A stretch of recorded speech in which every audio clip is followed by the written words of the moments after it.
हमारे गांव के पास ही एक स्नातकोत्तर महाविद्यालय है। इसकी गणना एक बहुत ही अच्छे शिक्षण संस्थान के रूप में होती है। दूर दूर से बच्चे यहाँ शिक्षा ग्रहण के लिए आते हैं। 7-8 साल पहले की बात है। बिहार का एक लड़का यहाँ हॉस्टल में रहकर पढ़ाई करता था। वह बहुत ही मेधावी और मिलनसार था। हॉस्टल में उसके साथ रहने वाले अन्य बच्चे उसे दूबे भाई किया करते थे। एक बार की बात है कि वह अपने बड़े भाई की शादी में सम्मिलित होने के लिए 15 दिन के लिए गांव गया। हॉस्टल के अन्य बच्चों ने उससे कहा कि दूबे भाई जल्दी ही वापस आ जाएगा। 15 दिन के बाद वह लड़का फिर से आकर हॉस्टल में रहने लगा, लेकिन अब वह अपने दोस्तों से कम बात करता था। यहाँ तक कि वह उनके साथ खाना भी नहीं खाता था और कहता था कि बाद में खा लूँगा। अब वह पढ़ने में भी कम रुचि लेता था।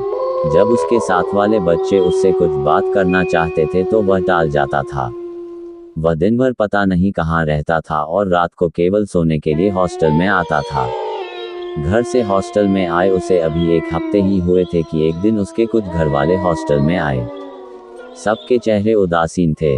एक लड़का उन लोगों से बोल पड़ा कि दूबे भाई तो अभी हैं नहीं, वे तो केवल रात को सोने आते हैं।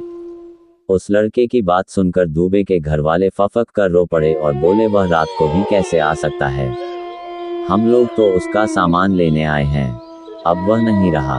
हॉस्टल से जाने के 2 दिन बाद ही वह मोटरसाइकिल से एक रिश्तेदार के वहां जा रहा था। उसकी मोटरसाइकिल एक तेज आती ट्रक से टकरा गई थी और वह ऑन स्पॉट ही कार के गाल में समा गया था। इतना कहकर वे लोग और तेज रोने लगे।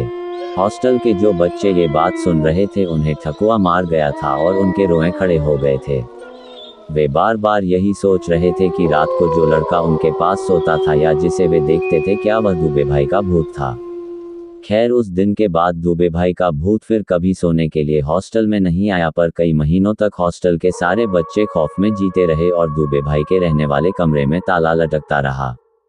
लोग कहते रहे कि दूबे भाई को अपने हॉस्टल से बहुत ही लगाव था, इसलिए स्वर्गीय होने के बाद भी वे हॉस्टल का मोह छोड़ न सके। कहते हैं आज भी जो बच्चे दूबे भाई के भूत के साथ सोते थे डरे सहमे ही रहते हैं। ये घटना सही है या गलत, यह मैं नहीं कह सकता, क्योंकि मैंने ये घटना अपने क्षेत्र के कुछ लोगों से सुनी है। खैर, भगवान दूबे भाई की आत्मा को शांति और मोक्ष प्रदान करें।